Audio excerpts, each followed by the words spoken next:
एक रिपोर्ट आ रही है, वो इंटरनेशनल एजेंसी रिपोर्ट जारी कर रही है कि भाई साहब ये कहां लिखा हुआ है, ये कहां लिखा हुआ है कि न्यूक्लियर स्टेट न्यूक्लियर वेपन्स को डिप्लॉयमेंट स्टेज रेडी में नहीं रखेगा। पहली बात, कहां मैंने लिख कर दिया है आपको? ना हम धमकाते हैं ना हम बोलते हैं। आजकल हम लोग काम करते हैं, आजकल हमारा काम बोलता है। भारत अपने न्यूक्लियर वॉरहेड्स को रेडी टू फायर मोड में तैनात कर रहा है। भाई कोई चीज कहां कैसे होगी, मेरी मर्जी, ये सिर्फ मेरी मर्जी। मैं चाहे यहां रखूं, मैं चाहे वहां रखूं, मैं चाहे ये करूं, मैं चाहे वो करूं, मेरी मर्जी। दुनिया को हम बता रहे हैं कि ना केवल हमारे पास ये है, बट अगर जरूरत पड़ेगी तो हमारे पास ये इच्छा शक्ति है कि हम इसे जोड़ कर रख सकते हैं। और अगर जोड़ कर रख सकते हैं तो भाई साहब आपको तोड़ के रख सकते हैं, ये पक्की बात। नो फर्स्ट यूज कि आज तक हमारी पॉलिसी यही है। अब भविष्य में क्या होगा ये सब परिस्थितियों पर निर्भर करता है। सो अगर सिपरी सही है तो मुझे लगता है गवर्नमेंट की ये पॉलिसी वर्थ अप्रिशिएटिंग है कि जनाब चलिए हमने आपको इसको ड्राइंग रूम में सजा भी दिया है, अब आप देखते रहिएगा। हमारे यहाँ एक शिफ्ट इन पॉलिसी है, मेरे यहाँ कोई शिफ्ट इन पॉलिसी नहीं है। मेरे यहाँ पॉलिसी के अंदर प्रोग्रेस हुई है कि जरूरत पड़ने पर इसको नहीं दबाएंगे, एक्सट्रीम जब सारे ऑप्शंस निकल जाएंगे तभी दबाएंगे। तो अब या तो मैं वेट करूं, आप मेरी पेशेंस टेस्ट करें कि हाँ जी मैं कितने थप्पड़ झेल सकता हूं, कितनी थ्रेट झेल सकता हूं। तो यहां मैं जरूर मानता हूं कि ये गवर्नमेंट, ये नया इंडिया आजकल थ्रेट्स को बड़ी सीरियसली लेता है और उसके बदले में जो अप्रोप्रिएट एक्शन है वो करता है। पाकिस्तान और चाइना को पसंद आए, ये उनकी किस्मत या बदकिस्मत। जी मेरी आंख निकाल कर पांव तले रोनने की पाकिस्तान के पास ताकत है।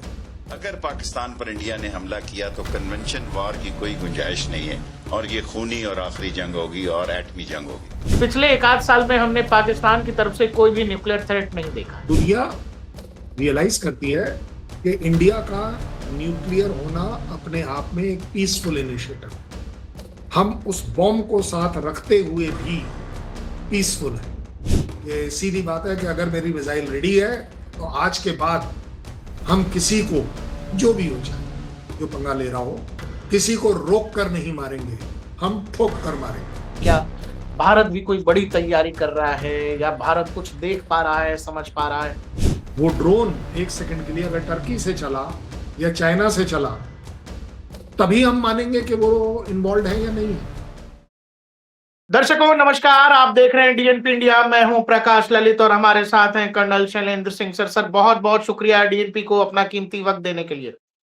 जय हिंद, नमस्कार प्रकाश जी, बहुत बहुत धन्यवाद कि आपने अपने प्रोग्राम में हमें इंक्लूड किया है। आपके थ्रू हम कुछ बातें सीखते हैं, कुछ बातें एनालाइज करते हैं और किसी अच्छे मैसेज पर जरूर आ पाते हैं। जय हिंद सर। सर आज की तो सबसे बड़ी बात यही है कि हमने तो आज तक कभी भी परमाणु की बात नहीं की, न्यूक्लियर की बात नहीं की। हम कभी किसी को परमाणु का नाम लेकर धमकाते भी नहीं है। लेकिन एक रिपोर्ट आ रही है, वो इंटरनेशनल एजेंसी रिपोर्ट जारी कर रही है और ऐसा पहली बार हुआ है, आप अगर कोई ये हो तो करेक्ट भी करिएगा, कि भारत अपने न्यूक्लियर वॉरहेड्स को रेडी टू फायर मोड में तैनात कर रहा है। ये क्या आप भारत की न्यूक्लियर पॉलिसी में बड़ा शिफ्ट देख रहे हैं? ये क्या मैसेजिंग है? क्या जियोपॉलिटिकल सिनारियो ऐसा है कि हमें ये करना पड़ा? क्या भारत की मिलिट्री लीडरशिप या फिर जो पॉलिटिकल एस्टेब्लिशमेंट है वो कुछ ऐसा देख रही है, जान रही है या पढ़ रही है जिसके बाद ये फैसला उन चीजों को इम्पैक्ट करता है? और ये रिपोर्ट तब आई है सर जब ऑपरेशन सिंदूर को करीब करीब, अभी हम बैठे भी थे, एक साल जब पूरा हुआ पहलगाम का, हमने पॉडकास्ट भी किया था। उस वाकया को करीब एक साल हुआ है और ऐसे में रिपोर्ट्स का आना कि भारत जो है 12 न्यूक्लियर वॉरहेड्स को तैनात कर चुका है, इसको आप कितना बड़ा पॉलिसी शिफ्ट देखते हैं जब आप ये कह रहे हैं नो फर्स्ट यूज भारत हमेशा जो है कंसीडर करता है? Over to you sir. जय हिंद, नमस्कार। एक बार फिर से मैं आपको बता दूं, आपके एग्जैक्ट वर्ड्स को मैं इंटरप्रेट करने की कोशिश कर रहा हूं और उन्हें आंसर करने की कोशिश कर रहा हूं। ना हम धमकाते हैं ना हम बोलते हैं। आजकल हम लोग काम करते हैं, आजकल हमारा काम बोलता है। ठीक है ना? मुझे बताइए, Stockholm International Peace Research Institute SIPRI जिसका नाम है, उसकी जो ईयर बुक में उन्होंने इस बार निकाला है अप्रैल या मई में, जो कि अभी जून में आई है 6 या 7 तारीख को, कि उनका कहना है कि जी हमारे जो है न्यूक्लियर आर्सेनल जो है वो डिप्लॉयड है। तो बड़ी जिम्मेदारी लेनी चाहिए हम सभी को कि डिप्लॉयड का मतलब क्या होता है। डिप्लॉयड का मतलब होता है, ये होता है उसका न्यूक्लियर वॉरहेड और ये होता है उसका डिलीवरी सिस्टम। अगर ये दोनों के दोनों दो अलग अलग जगहों पर रखे हुए हैं या दो अलग अलग तरीके से रखे हुए हैं, तो इसका मतलब है कि जब भी कभी जरूरत पड़ेगी, डिसीजन मेकिंग होगी, एस्केलेशन बढ़ेगा, इन दोनों को एक तो पास लाया जाएगा, उनको जोड़ा जाएगा और तब जाकर वो वेपन सिस्टम बनता है, वॉरहेड और डिलीवरी का system. Warhead can be common, nuclear है तो न्यूक्लियर है। डिलीवरी सिस्टम मिसाइल हो सकती है। डिलीवरी सिस्टम, वो मिसाइल जो है वो ग्राउंड से भी चलाई जा सकती है, एयरफोर्स से भी चलाई जा सकती है, दैट मीन्स एयरक्राफ्ट से भी चलाई जा सकती है, और नेवल शिप या सबमरीन से भी चलाई जा सकती है। उसको हम कहेंगे डिलीवरी सिस्टम। इसका मतलब, जैसा सिप्री कह रही है, कि हमने वो दोनों को जोड़ लिया है और उसको कहीं ना कहीं लगा दिया है कि जब जरूरत पड़ेगी तो हम उसे कर पाएंगे। पर पहले तो ये बताइए सिप्री, आप कौन होते हैं हमारे बारे में बात करने वाले? पहली बात ये तो हमें जिम्मेदारी से देखना चाहिए। अच्छा, बढ़िया बात, देखिए तुम्हें पता चल गया, हमें नहीं पता चला। हमारी सरकार बेवकूफ है, उसे पता ही नहीं चला, ऐसा मेरा सोच है। ठीक है ना? और सिप्री स्टॉकहोम की है तो इसलिए ऑब्वियस बात है, वेस्टर्न कंट्रीज, यूएस का इन्फ्लुएंस भी है, मैं मना नहीं करूंगा। 2 मिनट के लिए अगर हम इस रिपोर्ट को सही मानकर चलें तो उसको एनालाइज कर लेते हैं। ठीक है ना? क्योंकि अभी डिबेट तो इस बात पर है ही नहीं कि सरकार ने बोला है कि हम कुछ कर रहे हैं। सो अगर सिप्री के हिसाब से हम, जैसा हमें प्रोजेक्ट किया जा रहा है या लोगों के अंदर एक इंप्रेशन बिठाया जा रहा है कि शायद हम कुछ गलत कर रहे हैं, मतलब दिखाने का मतलब तो यही हुआ कि जी आपकी तो कभी भी पॉलिसी ये नहीं थी, वो नहीं थी, वगैरह वगैरह। मुझे बताइए, 9 टोटल मिलाकर न्यूक्लियर वेपन स्टेट हैं, उनमें से किसी एक का नाम बताइए जिसकी की नो फर्स्ट यूज की ऑफिशियल पॉलिसी है। सिर्फ भारत की है, सिर्फ भारत की। उन्हीं कंट्रीज में से, उन 9 में से जब 6 कंट्रीज वो जो सो कॉल्ड डिप्लॉयमेंट वाले रेडीनेस में रखते हैं, दैट मींस वॉरहेड और डिलीवरी सिस्टम को जोड़कर डिप्लॉयमेंट के तरीके से रखते हैं, तो वो तो दुनिया का भला कर रहे हैं। और मैंने कर दिया तो पाप हो गया, तो ये बढ़िया बात है। मैं अब सिप्री से बात कर रहा हूं, आपसे नहीं बात कर रहा हूं, और मैं लोगों को ये बताने की कोशिश कर रहा हूं कि आप भी सिप्री से ऐसे ही बात करिए कि भाई साहब, ये कहां लिखा हुआ है, ये कहां लिखा हुआ है कि न्यूक्लियर स्टेट न्यूक्लियर वेपन्स को डिप्लॉयमेंट स्टेज रेडी में नहीं रखेगा? पहली बात, कहां मैंने लिख कर दिया है आपको? कहां इंडिया ने लिख कर दिया है कि जनाब हम जो है वो वॉरहेड को तो रखेंगे जेएनके में, और जो उसके मिसाइल सिस्टम जो पीछे जो डिलीवरी सिस्टम है उसे रखेंगे चेन्नई में? भाई, कोई चीज कहां कैसे होगी, मेरी मर्जी, ये सिर्फ मेरी मर्जी। मैं चाहे यहां रखूं, मैं चाहे वहां रखूं, मैं चाहे ये करूं, मैं चाहे वो करूं, मेरी मर्जी। Who the hell is anybody to dictate? और ये दिखाता है कि नॉन अलाइंड के टाइम से लेकर अब तक के बीच में इंडिया की जो पॉलिसीज हैं वो इंडिया सेंट्रिक हैं और वो अब बढ़ गई हैं। अब आती है बात कि सिप्री को ऑब्जेक्शन होना चाहिए या किसी को होना चाहिए या नहीं होना चाहिए। यूएस ने तो कुछ नहीं बोला, यूएस ने तो एक बार नहीं बोला कि नहीं जी ये गलत है या सही है, चाइना ने भी नहीं बोला, रशिया ने भी नहीं बोला, यूके ने भी नहीं बोला। जब सबको ये बात मंजूर है, इसका मतलब क्या निकलता है वो ज्यादा जरूरी, क्यों नहीं बोल रहे वो लोग? इसका मतलब बड़ी सीधी सीधी बात है, इंडिया अब उस लेवल पर आ गया है जहां वो इस जिम्मेदारी को निभा सकता है कि बाय मिस्टेक, बाय गुस्सा, बाय सम स्टुपिडिटी आप उसका ट्रिगर ऑन नहीं करोगे। ये आपकी रिलायबिलिटी है। और इंडिया अगर ऐसा करता है, मेरे वर्ड को पकड़ कर रखिएगा, अगर ऐसा करता है तो इंडिया इसका मतलब इस जिम्मेदारी को लेता है कि हम इस बटन को जिम्मेदारी के साथ निभाएंगे। ये ज्यादा बड़ी बात है। दैट मीन्स हमारे अंदर वो टॉलरेंस है, हमारे अंदर वो पॉलिटिकल विल है कि सिर्फ एक झटका लिया, नी जर्क रिएक्शन जिसको बोलते हैं, कि सडनली नींद खुली, चल यार बटन दबा दे, या सोते सोते बटन दबा दे। हम वो कंट्री नहीं है। हमारा भी अब लेवल जो है, सो कॉल्ड लेवल, वो यूएस और चाइना और रशिया के बराबर का है, कि जहां अगर वेपन रेडी है, ठीक है, हमारे पास जिम्मेदारी है, हमारे पास तरीके हैं, हमारे पास प्रोटोकॉल्स हैं जिनको हम फॉलो करेंगे। अच्छा चलिए एक और इसके अलावा एक नया ले लेते हैं। ये वेपन सिस्टम बनाए या रखे किस लिए जाते हैं? दुनिया का कहना है, सिप्री का भी कहना है कि these are weapons of deterrence, कि ये दूसरी कंट्री को बताया जाए कि हमारे पास ये है, इसलिए हमारी तरफ ना तो तुम देखना, ना लड़ाई करने की सोचना, ना जरूरत करना। ये weapon of deterrence, avoiding war जिसको बोलते हैं। अब आप एक बात बताइए, अगर ये मेरे वेपन ऑफ डेटरेंस इंडिया के और नो फर्स्ट यूज के हैं, तो क्या ये मेरी कमजोरी है कि बार बार चाइना भी एडवेंचर कर लेता है, पाकिस्तान भी अपनी टेररिज्म को बढ़ा लेता है? कब तक? इसका मतलब यह है कि शायद इनको वो वेपन सिस्टम दिख नहीं रहे, क्योंकि जो दिखता है वही बिकता है। सो अगर सिपरी सही है तो मुझे लगता है गवर्नमेंट की ये पॉलिसी वर्थ एप्रिशिएटिंग है कि जनाब चलिए हमने आपको इसको ड्राइंग रूम में सजा भी दिया है, अब आप देखते रहिएगा। क्योंकि ये तो पक्की बात है कि इंडिया का जो न्यूक्लियर वेपन सिस्टम है वो सेकेंड स्ट्राइक के लिए है, that means no first use. लेकिन बाकी दोनों कंट्रीज का सेकेंड स्ट्राइक का मामला नहीं है, ये भी जिम्मेदारी है। इसका मतलब अब ये हो गया कि चाइना का जो वेपन सिस्टम रेडी है वो कभी भी फायर कर सकता है, ठीक है ना।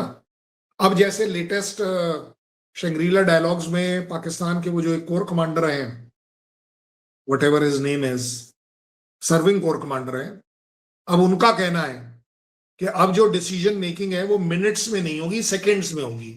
भाई सेकंड्स में क्या होता है आप मुझे बता दीजिए। सेकंड्स में तो बटन दबाना ही होता है ना, मतलब आप भी यही दिखा रहे हैं। तो अब आप दोनों को मैं सद्बुद्धि दूं कैसे? क्योंकि मेरी पॉलिसी में तो कोई चेंज है नहीं कि नो फर्स्ट यूज। हालांकि मेरे पर्सनल पॉइंट ऑफ व्यू से मैं इसके बहुत ज्यादा फेवर में नहीं, मैं तो इस फेवर में हूं अगर कोई चीज मेरे पास है तो उसको पहनिए, उसको देखने दीजिए लोगों को। मेरे पास टाई है, मैं पहनता हूं टाई। मेरे पास शर्ट है, मैं शर्ट पहनता हूं, मैं टी शर्ट नहीं। ऐसा नहीं है मेरे पास टी शर्ट नहीं है, इसका मतलब ये नहीं है कि मेरे पास स्कार्फ नहीं है, मेरे पास सब कुछ है। लेकिन जो दिखता है वो बिकता है। आप मुझे टी शर्ट में इंटरव्यू करते हुए बड़े रेयरली देखेंगे, आप मुझे स्कार्फ के साथ इंटरव्यू करते हुए कम देखेंगे, आप मेरे टाई को देखते हुए इंटरव्यू ज्यादा देखेंगे। मैं इंडिया के वेपन सिस्टम पर बात कर रहा हूं, न्यूक्लियर पर। सो मुझे बता दीजिए, जो आपने 3-4 वर्ड लिए थे, मैंने वो कहीं लिखे भी लिए, I don't know where did I, हाँ यस। सो आपका या किसी का कहना या ये अफवाह उड़ाना कि हमारे यहाँ एक शिफ्ट इन पॉलिसी है, मेरे यहाँ कोई शिफ्ट इन पॉलिसी नहीं है। मेरे यहाँ पॉलिसी के अंदर प्रोग्रेस हुई है। अब मैंने प्रोग्रेस करी है, मैंने शिफ्ट नहीं किया है। मेरा मुक्का ये न्यूक्लियर बॉम्ब का मेरे पास था, यहां पर था, मेरे क्लोज टू माय चेस्ट, अभी भी है। अब ये यहां से उठकर ऐसे हो गया है, ये अब आपकी तरफ हो गया है। क्या शिफ्ट हो गई पॉलिसी? इसमें शिफ्ट कैसे हो गई? और मैंने तो आपको बोला, अगर दुनिया के वेपन ऐसे लगे हुए हैं तो वो इंसानियत के हैं, और मेरे यहां शिफ्ट हो गया। मुझे तो नहीं समझ आ रही। अब आ गई लास्ट बात जो आपने कही, लास्ट 2 बात, पॉलिटिकल। वेल यस, इसमें पॉलिटिकल बहुत बड़ा रोल है। इसका मतलब पॉलिटिकल गवर्नमेंट जो है वो भी अपने आप को जिम्मेदार समझती है, मैच्योर समझती है कि अगर ये वेपन सिस्टम डिप्लॉयमेंट स्टेज में होंगे, बिल्कुल प्रॉपरली फायरिंग स्टेज में होंगे, तो हम इस जिम्मेदारी को निभा पाएंगे कि जरूरत पड़ने पर इसको नहीं दबाएंगे। एक्सट्रीम जब सारे ऑप्शंस निकल जाएंगे तभी दबाएंगे। अब वो सारे ऑप्शंस निकलेंगे कब या कब नहीं, तो अब ये तो हो नहीं सकता ना कि पाकिस्तान और चाइना का मिसाइल वहां से चल पड़े, क्योंकि भाई उनका कहना है कि ठीक है भाई, उनका फर्स्ट यूज वाला है। अब वो वहां से चल पड़े, अब मैं वेट करूंगी ये मेरा बॉर्डर कब क्रॉस करेगा, कब ये मेरे दिल्ली की तरफ आएगा या मुंबई की तरफ आएगा। अच्छा, उसके बाद मैं फिर ये वेट करूं कि चलो जी ये गिरा नहीं है, अभी तक गिरेगा। अब उसके बाद में क्या डिसीजन मेकिंग करूंगा? और अगर मैं ये डिसीजन मेकिंग उसके बाद करता भी हूं कि चलिए जी एक स्ट्राइक हो गई, अब मैं अपना वॉरहेड अलग कहीं रखा हुआ है वहां से निकालूंगा, लॉन्चिंग सिस्टम अलग निकालूंगा, दोनों को जोड़ूंगा, जोड़कर जहां ले जाना है वहां ले जाऊंगा, फिर वहां से फायर करूंगा। इसमें तो कहीं कोई बहुत बुद्धिमत्ता मेरे को नजर नहीं आ रही। अगर दूसरी कंट्री, सभी कंट्रीज नो फर्स्ट यूज पर कर रही हैं, मैं तो अभी भी कह रहा हूं कि मेरा वो वेपन सिस्टम इंटीग्रेट होने के बावजूद नो फर्स्ट की पॉलिसी में कहीं चेंज नहीं है। मेरी पॉलिटिकल लीडरशिप जो नई पॉलिटिकल पॉलिसी निकल कर आ रही है उसमें दिख रहा है कि गवर्नमेंट में काफी हद तक स्थिरता है, स्टेबिलिटी है और मैच्योरिटी।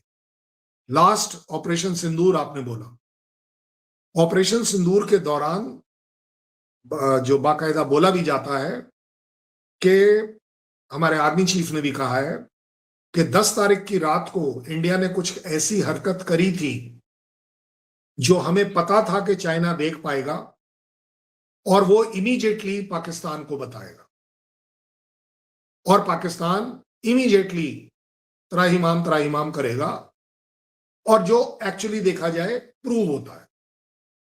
अब किसने किसको क्या कराया उस पर डिबेट नहीं हो सकती।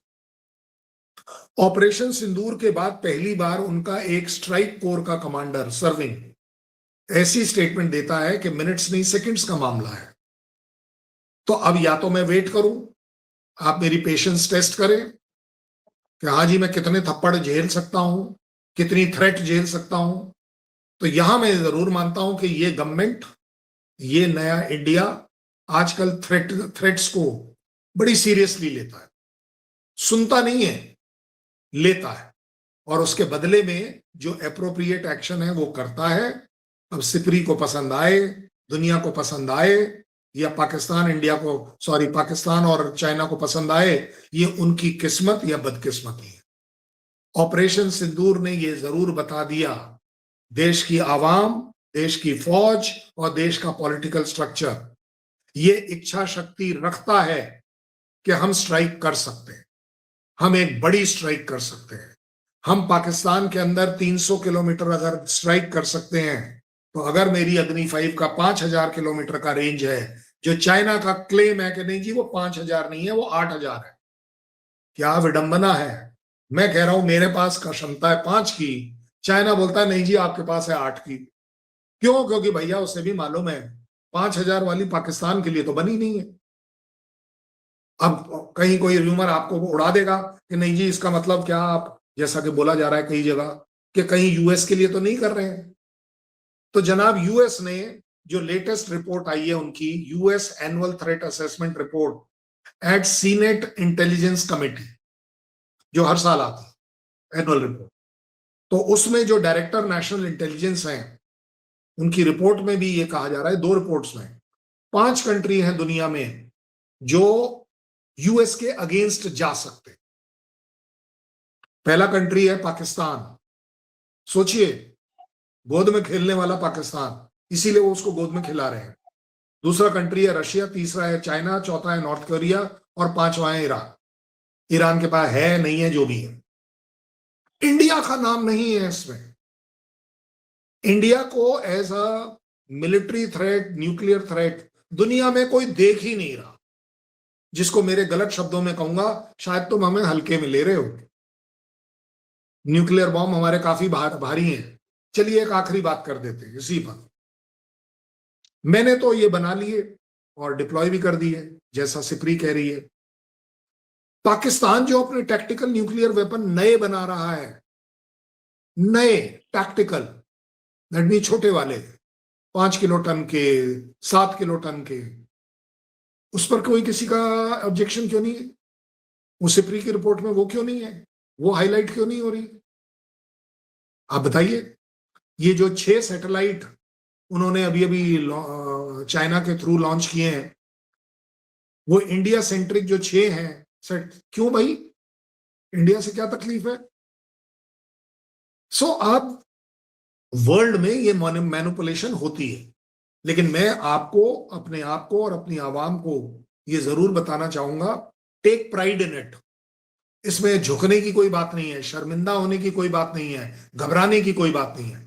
गर्व करिए कि मेरी कंट्री, मेरी पॉलिटिशियन, मेरी आर्मी आज एक इतनी जिम्मेदार आर्मी है कि न्यूक्लियर वेपन को स्टोर से निकालकर जोड़कर डिप्लॉयमेंट अगर करती है तो वेल, दुनिया को हम बता रहे हैं कि ना केवल हमारे पास ये है, बट अगर जरूरत पड़ेगी तो हमारे पास ये इच्छा शक्ति है कि हम इसे जोड़कर रख सकते हैं, और अगर जोड़ के रख सकते हैं तो भाई साहब आपको फोड़ के रख सकते हैं, ये पक्की बात।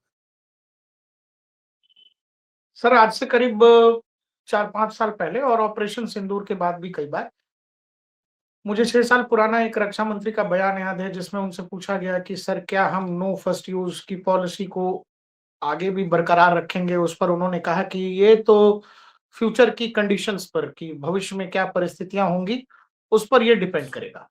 ऑपरेशन सिंदूर के बाद प्रधानमंत्री ने कई बार कहा कि भारत ये न्यूक्लियर ब्लैकमेल नहीं झेलने वाला है, ये न्यूक्लियर ब्लफ और नहीं चलेगा।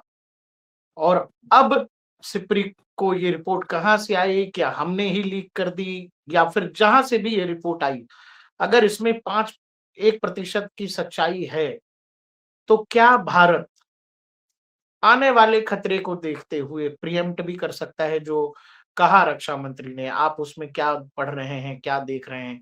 जो न्यूक्लियर ब्लैकमेल न झेलने की बात कही गई कि हम ये न्यूक्लियर ब्लैकमेल और नहीं झेलेंगे, और उसके बाद जब ये खबर आती है कि ऑलरेडी आपने जो गोदाम में रखा था माल, उस गोदाम से निकाल के आपने दुकान में सजा दिया है उस चीज को,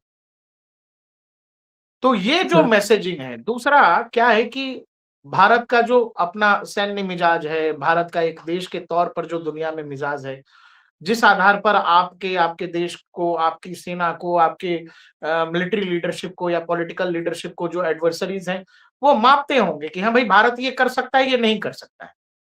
भारत ने ऑपरेशन सिंदूर किया तो वो एक लाइन आगे चली गई, और जब आपने सर्जिकल स्ट्राइक किया, जब आपने बालाकोट किया, तो वो आप हर बार एक नई लकीर खींच रहे हैं। ये वाली जो कहानी आई है, ये आपके एडवर्सरीज को या जो भी भारत के दुश्मन हैं उनको क्या सोचने पर मजबूर कर रहा होगा, और ये कितनी सीरियस बात है उन दुश्मनों के लिए जो आपके खिलाफ। और देखिए, बड़ी अजीब बात सबसे ये है सर, पिछले 1 आध साल में हमने पाकिस्तान की तरफ से कोई भी न्यूक्लियर थ्रेट नहीं देखा है कि हम एटमी ताकत हैं जी, हमारे पास एटमी बम है जी, हमारे पास टेक्निकल न्यूक्लियर वेपन है जी। इस तरह के बयान जो गाहे बगाहे कोई भी देता था, और टॉप लीडरशिप, मिलिट्री लीडरशिप से लेकर पॉलिटिकल लीडरशिप, वो अचानक बंद हो गया है सर। देखिए, बड़ी सीधी बात करें, डिफेंस मिनिस्टर साहब से जब पूछा गया था तो उन्होंने बड़े सीधे शब्दों में कहा था, जो कि मैं उसका इंटरप्रिटेशन ले रहा हूं, कि अगर हमारी पॉलिसी नो फर्स्ट यूज की है तो इसे हमारी कमजोरी ना समझी जाए, जरूरत पड़ने पर, समय आने पर, सिचुएशन के हिसाब से इस पॉलिसी को रिकंसिडर किया जा सकता है, उन्होंने ये कहा।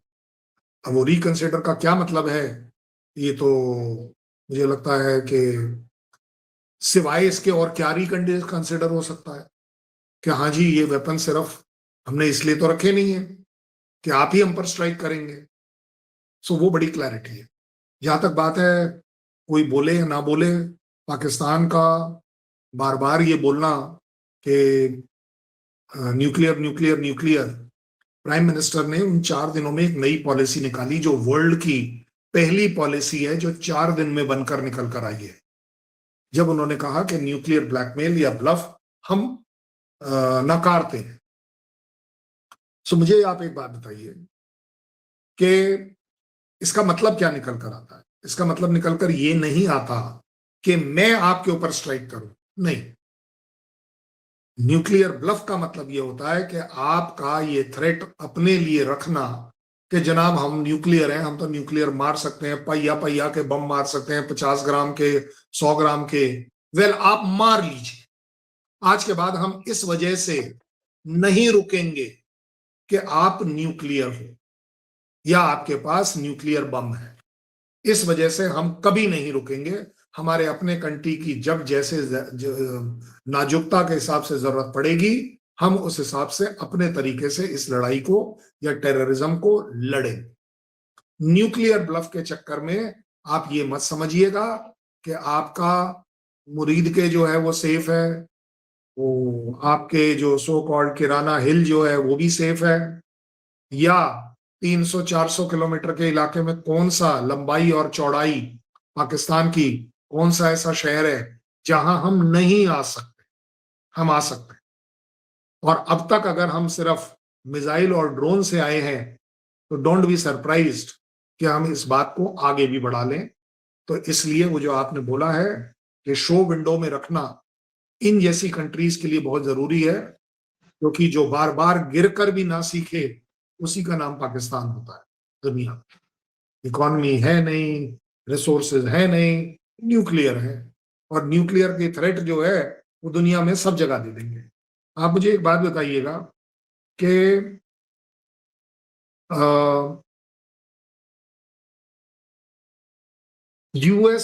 पाकिस्तान अपने आप को न्यूक्लियर होने के बावजूद समझता है कि वो यूएस के बहुत क्लोज है, ठीक है। आज तक उनके ऊपर से वो सैंक्शंस हटी क्यों नहीं? आपको स्पेसिफिक दे देता हूं, दिसंबर 2024 में बाइडेन एडमिनिस्ट्रेशन ने भी पाकिस्तान के ऊपर सैंक्शन लगाई थी कि उनका जो बैलिस्टिक नेशनल डेवलपमेंट कॉम्प्लेक्स है, प्लस उसकी जो 3 प्राइवेट कंपनीज हैं जो उसको सप्लाई करती हैं, वो सारे के सारे बैंड लिस्ट में है, सैंक्शन लिस्ट में। मेरे यहां तो नहीं है, मेरे यहां कोई सैंक्शन नहीं है इस बात का, क्योंकि दुनिया रियलाइज करती है कि इंडिया का न्यूक्लियर होना अपने आप में एक पीसफुल इनिशिएटिव, हम उस बॉम्ब को साथ रखते हुए भी पीसफुल है, इंटरनली एक्सटर्नली सभी पॉइंट ऑफ व्यू से। मुझे ये बताइए कंपैरेटिवली, क्योंकि हम दोनों के दोनों न्यूक्लियर हैं, यूएस की जो कंप्लीट एडवांस टॉप टेक्नोलॉजी का ट्रांसफर जो है वो इंडिया के लिए तो है, पाकिस्तान के लिए क्यों नहीं है? इसका मतलब है कि इंडिया उसको जिम्मेदारी से ले पाएगा, निभा पाएगा, पाकिस्तान नहीं निभा पाएगा। अगर यूएस के प्रेसिडेंट बिना किसी रेफरेंस के suddenly F-35 Indian prime minister को ऑफर करते हैं एक प्रेस कॉन्फ्रेंस में, इसका मतलब क्या है? नेटो कंट्रीज में भी सेलेक्टिवली 2 ही कंट्रीज हैं जिसको उन्होंने F-35 दिया है, सबको नहीं दिया है, and India is not NATO. इसका मतलब क्या है? इसका मतलब यह है, जैसा लोग बोल रहे हैं कि वो लुभा रहे हैं, नहीं, वो लुभा नहीं रहे हैं। दुनिया में नजर आ रहा है कि इंडिया अगर F-35 भी लेता है तो उसका इस्तेमाल पीसफुल यूज के लिए, एक सपोर्टिंग रोल के लिए करेगा, ना कि F-16 जो पाकिस्तान को दिया गया है सिर्फ टेररिज्म से लड़ने के लिए कि वो हर जगह कर लेगा। कल के आज सुबह भी उन्होंने स्ट्राइक करी है अफगानिस्तान में, पिछले बार भी करी थी, 10 बार करी थी। उनका कहना है कि जी ऑपरेशन सिंदूर में हमने F-16 इस्तेमाल नहीं किया। उनके सारे जो मीडिया वाले लोग हैं सारे बोल रहे हैं हमने तो किया ही जी। सो अगर आप मोटे तौर पर देखें, दुनिया के अंदर एक विश्वास आ रहा है कि इंडिया एज अ कंट्री हर हालत में इस एनहांस्ड बढ़ी हुई जिम्मेदारी को निभा पाएगा, अच्छा निभा पाएगा। इसीलिए आप देखेंगे कि ऑब्जेक्शंस नहीं हो रहे हैं। न्यूक्लियर ब्लफ पाकिस्तान का डिग्रेड हो रहा है, इंडिया के कहने से ही नहीं डिग्रेड हो रहा है। दुनिया में देखा जाए, मैंने आपको रिपोर्ट में बता दिया कि अगर पाकिस्तान का न्यूक्लियर और मिसाइल प्रोग्राम एंटी यूएस माना जाता है, अब इससे बड़ा और क्या हो सकता? उससे बड़ी वाली मिसाइल तो मैं बना रहा हूं, वो बेचारा तो 2700 पर शाहीन पर अटका हुआ है, मेरी तो अग्नि 5000 क्रॉस कर गई। आप बताइए क्या प्रॉब्लम है? मेरे पर तो नहीं हुआ कहीं कुछ, क्योंकि दुनिया को यह पता है कि इंडिया के खिलाफ अगर आपने सैंक्शन टैरिफ जो भी लगा लिए, इंडिया लड़ लेगा। इंडिया में काबिलियत आ रही है। मिसाइल जो है, आप मेरे पर सैंक्शन लगा के क्या करोगे? मिसाइल तो मैं खुद ही बना रहा हूं, अग्नि। भाई मेरा कोई शाहीन की तरह थोड़ी ना है कि वो सिर्फ मेक इन पाकिस्तान का बोर्ड लग जाए, जबकि मेड बाय चाइना है। वो उन्हें भी पता है, हमें भी पता है। PL-15 का नाम क्यों नहीं बदल देते? PL-15 क्यों है? क्योंकि चाइना का नाम है। PL-17 अब अगर आप ले रहे हैं, उसका नाम क्यों नहीं बदल देते? क्योंकि वो भी चाइना है। आपका HQ-9 एयर डिफेंस सिस्टम जो है, उसका नाम बदलकर आप अपना क्यों नहीं डाल देते अगर आप मैन्युफैक्चरिंग कर रहे हो? GF-17 का नाम क्यों नहीं बदल देते? GF-10 का नाम क्यों नहीं बदल देते अगर आप बना रहे हो? मैं तो तेजस बना रहा हूं, मैं तो तेजस के अंदर यूएस का इंजन भी लगा रहा हूं, लेकिन खुल के लगा रहा हूं। मैं लगा रहा हूं, दुनिया मुझे जिम्मेदार। इसलिए मैं मान रहा हूं इस बात को कि अगर सिप्री की रिपोर्ट को सही 1 मिनट के लिए मानकर डिबेट करी जाए तो ये इंडिया के लिए एडवांटेज मानी जानी चाहिए। इसमें कहीं कोई बुराई नहीं है, इसमें कहीं कोई शर्म करने की बात नहीं है, इसमें कहीं किसी के लिए कोई थ्रेट इन्वॉल्व नहीं है। मेरे को मत छेड़ो, छोड़ेंगे नहीं। बस सीधी बात है। मैं एज आर्मी मैन बड़ा खुश हूं इस बात के लिए कि सीधी बात है कि अगर मेरी मिसाइल रेडी है तो आज के बाद हम किसी को, जो भी हो जाए, जो पंगा ले रहा हो, किसी को रोक कर नहीं मारेंगे, हम ठोक कर मारेंगे। सर, ये जो न्यूक्लियर डिटरेंस है, जिसको कहते हैं कि भाई न्यूक्लियर डिटरेंस है आपका, और ये जो खबर आती है ऐसे में, हम वो देश हैं, हमने तो बचपन में ये देखा कि मुंबई हमला हुआ, हमने लोगों को डोजियर दिए, आतंकियों के नाम दिए। इवन आप लोग तो थल सेना में रहे हैं, कई बार ऐसी कहानियां हमने इंटरनेट पर पढ़ी हैं, लोगों को कहते सुना है जो लोग सेना से जुड़े हुए हैं कि भाई उधर से कहा जाता था कि तुमको तो परमिशन लेनी पड़ेगी फायर खोलने के लिए। और फिर हम एक पॉलिसी शिफ्ट देखते हैं जहां सर्जिकल स्ट्राइक है, बालाकोट है, ऑपरेशन सिंदूर है। तो एक जो बिहेवियर है वो दुश्मन आपका तो आंक रहा है, अब एकदम से ये खबर जब आ रही है तो ये क्या एक साइकोलॉजिकल गेम भी है सर, जहां आप मनोवैज्ञानिक तौर पर भी एक दुश्मन पर एक तरह का दबाव कह लीजिए या प्रेशर कह लीजिए, और दूसरा ये कहानी क्या आपको ज्यादा पाकिस्तान के लेवल पर लग रही है या ये एक मैसेज चीन के लिए मेजरली है? देखिए, चीन का एटलीस्ट ये मेरा आकलन है, और चीन जो है वो स्मार्ट कंट्री है। वो कभी खुद नहीं लड़ेगा अपनी लड़ाई। उसे मालूम है कि मुझे अपनी लड़ाई अगर लड़नी है तो पाकिस्तान प्यादा अवेलेबल है, और वो हमेशा अवेलेबल होगा, क्योंकि उसकी टोटल डिपेंडेंस जो है वो चीन पर है। अगर चीन ने कल किसी भी तरह की न्यूक्लियर वॉर करनी है तो चीन कभी अपने न्यूक्लियर वेपन को इंडिया पर नहीं डालेगा। वो चाहेगा कि पाकिस्तान का न्यूक्लियर वेपन इंडिया के ऊपर आए, सो दैट इंडिया की जो सेकंड स्ट्राइक है वो पाकिस्तान के ऊपर आए। सीधी बात है। ये अभी लेटेस्ट चल रहा है ना पाकिस्तान में कि वहां पर गधों की जरा कमी हो गई है क्योंकि वो चाइना एक्सपोर्ट हो रहे हैं, लेकिन गधे वाली मेंटालिटी जो है वो बढ़ रही है वहां, वो बढ़ रही है, वो बहुत ज्यादा प्रॉस्पर कर रही है। वो इसका मतलब यही है कि वो यूएस की लड़ाई लड़ने के लिए तैयार हैं, वो चाइना की लड़ाई लड़ने के लिए तैयार हैं, वो ईरान की भी लड़ाई लड़ने के लिए तैयार हैं, वो हमास की भी लड़ाई लड़ने के लिए तैयार हैं, वो सऊदी के लिए भी लड़ाई लड़ने को तैयार हैं, क्योंकि उन्हें मालूम है हमें लड़ना तो है ही नहीं, सिर्फ दिखावा करना है। दिखावा करना है ना, और दिखावा आपको दिख रहा है कि कितनी बड़ी मेडिएशन चल रही है पिछले 3 महीने से। ऐसी मेडिएशन भगवान करे, पाकिस्तान को मुबारक हो। और उन दिनों में मैंने हर जगह एक बात शेयर करी, ये मेरी फीलिंग है, गलत है सही है मुझे नहीं पता, कि भाई अगर उस कंट्री में इतनी पीस क्षमता है दुनिया में पीस लाने की, तो भाई साहब बलूच के साथ पीस करो, टीटीपी के साथ पीस करो, पीओजेके के साथ पीस करो, सिंध के साथ पीस करो, इमरान खान के साथ पीस करो, नवाज शरीफ के साथ करो, शहबाज शरीफ नहीं, नवाज शरीफ के साथ पीस करो ना। सो मैसेजिंग जहां तालिबान की को बात आ भूल रही गए है, सर आप। जी तालिबान को भूल गए। भाई तालिबान तो अफगानिस्तान, मैंने बोला तो मुझे लगा कि पाकिस्तान को तालिबान की खौफ में नहीं लाना चाहता, मैं सदमे में नहीं लाना चाहता, मैं एज अ कंट्री ज्यादा प्रेफर कर रहा था इस समय, क्योंकि ये सारी कंट्रीज हैं, सिंध भी एक कंट्री है, बलूच भी एक कंट्री है, पीओजेके जो है वो भी एक कंट्री है, वो पाकिस्तान का पार्ट नहीं है। क्योंकि कल ही मेरे से किसी ने पूछा था पाकिस्तान के पैनलिस्ट ने कि जी आप इसके बीच में क्यों मूड लगा रहे हैं, ये जो हमारे यहाँ प्रोटेस्ट चल रहा है, आप बताइए भाई वो मेरा पार्ट है या नहीं है। चलो 2 मिनट के लिए डिस्प्यूटेड पार्ट है, आपने तो डिक्लेयर किया हुआ है मिस्टर पाकिस्तान, आपके अटॉर्नी जनरल ने सुप्रीम कोर्ट में लिख कर दिया है, सुप्रीम कोर्ट ने एक्सेप्ट किया है कि वो पाकिस्तान का पार्ट नहीं है, पाकिस्तान का कॉन्स्टिट्यूशन वहां नहीं लगता है, वहां का प्रेसिडेंट, प्राइम मिनिस्टर, कॉन्स्टिट्यूशन अलग है। तो जब वो आपका पार्ट है ही नहीं, आप ही ने डिसोन कर रखा है, हमने तो पहले भी बोला था, आज भी बोला था, फर्क ये हो गया, पहले हम ये बोलते थे कि पीओजेके जो है वो पाकिस्तान का ना कभी था, है और रहेगा। आजकल पीओजेके बोल रहा है कि हम कभी ना पाकिस्तान के थे, हैं और रहेंगे, फर्क सिर्फ इतना है।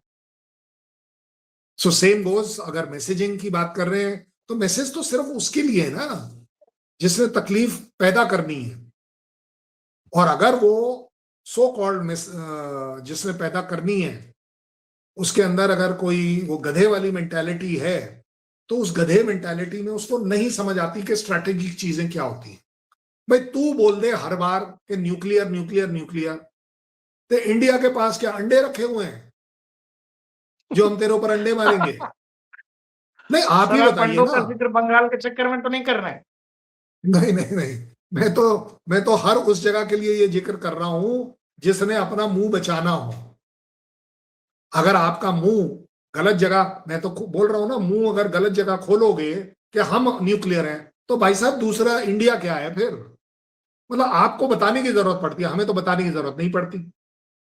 हम जो कर रहे हैं हमारा तो एक्शन बोल रहा है, हमारा ऑपरेशन सिंदूर बोल रहा है, हमें कोई जरूरत नहीं बताने की। मेरे से अभी भी काफी सारे इंडिया के अपने लोग भाई बहन पूछते हैं कि जी जहाज कितने गिरे, मैंने कहा गिन लो ना, ट्रंप ने बोला तो है। भाई मेरी बात नहीं मानो, अपने एयर चीफ की बात मत मानो, अरे ट्रंप की तो मान लो। तो पाकिस्तानी बोलता है जी उन्होंने 8 बोले हैं। मैं कहा तो हाँ, तो 8 आपके गिरे हैं? बोले नहीं जी उन्होंने बोला है पाकिस्तान के नहीं इंडिया के गिने हैं। मैंने कहा कहीं सुनवा दीजिए जो ये बोला हो। और बाय द वे इंडिया ने जो जहाज गिरे हैं उनके जो सैटेलाइट इमेजरी है वो किससे लेकर दी है? वो कंपनी यूएस की कंपनी है, by the way, Indian company नहीं है। भाई मैं दे सकता हूं 10 लाख रुपए वो फोटोग्राफी के लिए, वो निकालने के लिए, आप नहीं दे रहे हैं क्योंकि आपको मालूम है कि फोटोग्राफ सैटेलाइट इमेजरी थोड़ी ना गलत ले लोगे। और यूएस आपको क्यों देगा? क्योंकि आपने यूएस का F-16 गिरवा लिया, और F-16 वो चाहते नहीं है बताना कि गिरा हुआ है। गिरे का मतलब ये नहीं है कि कहीं हवा में गिरा है, वो ठीक है शेड में खड़ा था गिर गया। भाई 45 साल तो वैसे भी हो गए थे, आज नहीं तो कल वैसे भी गिरना था, हमने आपकी मदद कर दी। कम से कम अब आप रोना रो पाओगे यूएस के पास कि अरे जनाब क्या करें, हमारा तो आधा फ्लीट जो है वो रह गया। सो इसलिए मैं ये कहूंगा मैसेजिंग हमें करने की कोई जरूरत नहीं है, हम अपने इंटरेस्ट में काम कर रहे हैं। हमने कब बोला कि ऑपरेशन सिंदूर 2 फिर से शुरू होगा? हमने कभी नहीं बोला, हमने हर बार एक ही बात बोली। क्या दुनिया में जो जियोपॉलिटिकल सिनेरियो है, हम ये पढ़ रहे हैं कि ऐसा भी कह रहे हैं कि अगला ताइवान चुनाव होने से पहले चीन शायद इन्वेड करे ताइवान में। और ये जो और सबसे ज्यादा एक्शन मिडिल ईस्ट, फिर ताइवान, रूस यूक्रेन ऑलरेडी चल रहा है। तो क्या हम कुछ ऐसा एसेस कर रहे हैं, हम पढ़ रहे हैं, बहुत सारे लोग लिख रहे हैं कि क्या भारत भी कोई बड़ी तैयारी कर रहा है या भारत कुछ देख पा रहा है, समझ पा रहा है और इस वजह से फिर इसी बीच में ये सिप्री की रिपोर्ट आ जाती है। इसको आप कैसे बताएंगे? देखिए, जियो पॉलिटिकली अगर आपने सीधे सीधे देखना है, एक होता है तरीका कि आप अंदाजा लगाते हो, एक होता है आप स्पेकुलेटिवली करते हो, एक होता है आप कंसिडर डिसीजन लेते हो, एक होता है कि आप एक एग्रेसिव पोस्चरिंग करते हो।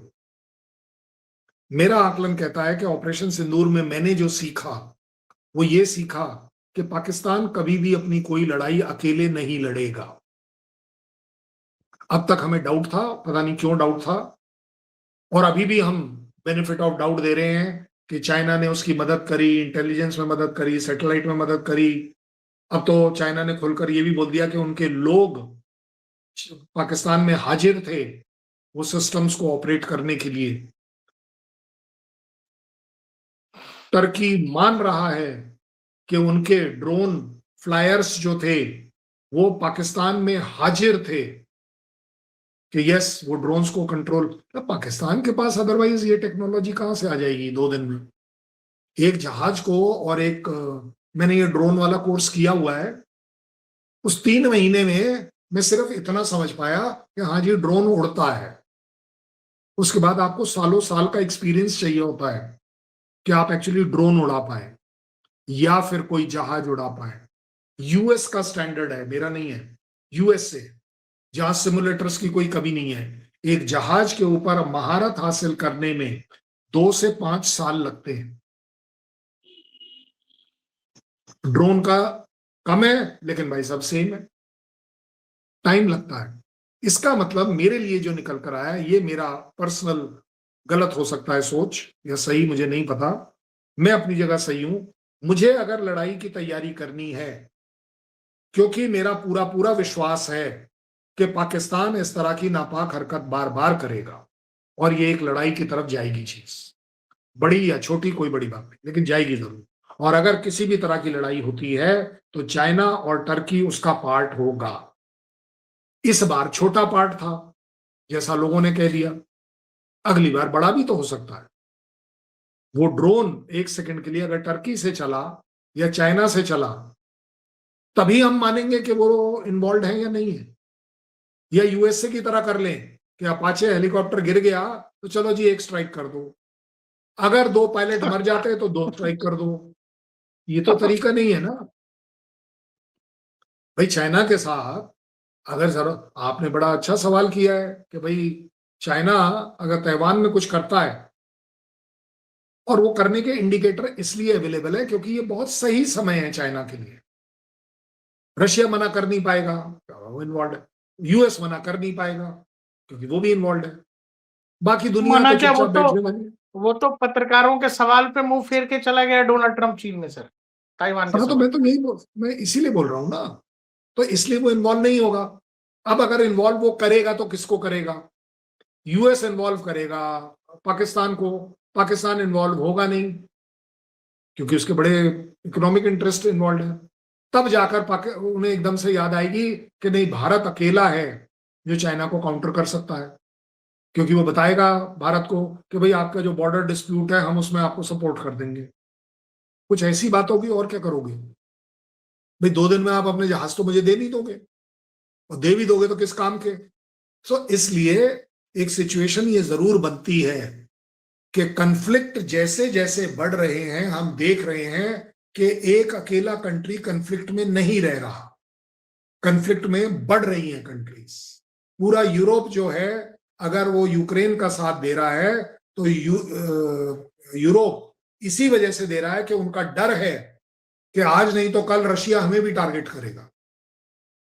इसलिए हो रहा।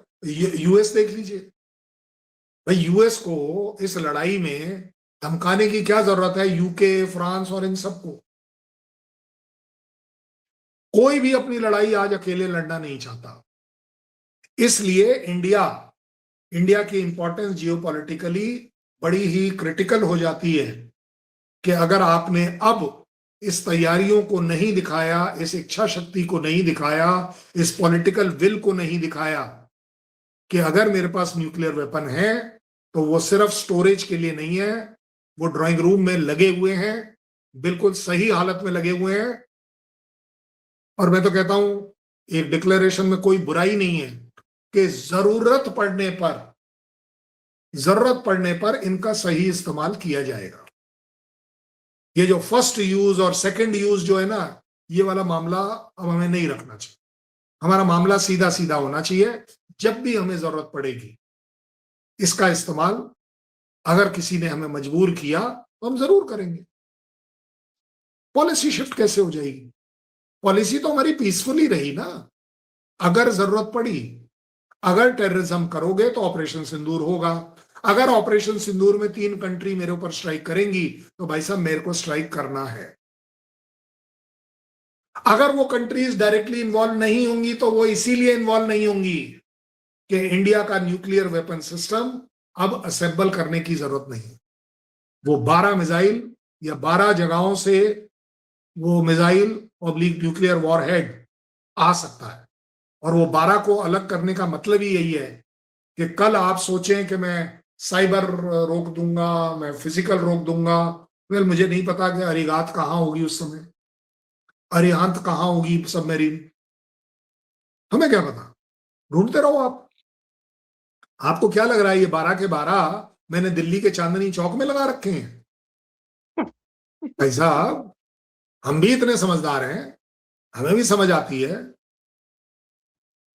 सो इस वजह से मैं कहता हूं जियो पॉलिटिकली एक सिचुएशन टेंस है और उसके अंदर एक अच्छी सूझबूझ दिखाई जानी चाहिए कि आपकी जो क्रेडिबल मिनिमम डेटरेंस है, क्रेडिबल मिनिमम डेटरेंस, ये 3 वर्ड प्रूव करने हैं तो आपकी मिसाइल ऐसे होनी जरूरी है। बहुत बहुत शुक्रिया शैलेंद्र सर हमारे साथ जुड़ने के लिए। हमारे दर्शकों से इतनी शानदार बातचीत आपने बहुत सामान्य भाषा में समझाया कि आखिर इस फैसले में या इस रिपोर्ट में क्या कुछ है जो बिटवीन द लाइंस पढ़ी जानी चाहिए, समझी जानी चाहिए। बहुत बहुत शुक्रिया सर हमारे साथ जुड़ने के लिए। धन्यवाद। जय हिंद सर। जय हिंद, नमस्कार, बहुत बहुत धन्यवाद।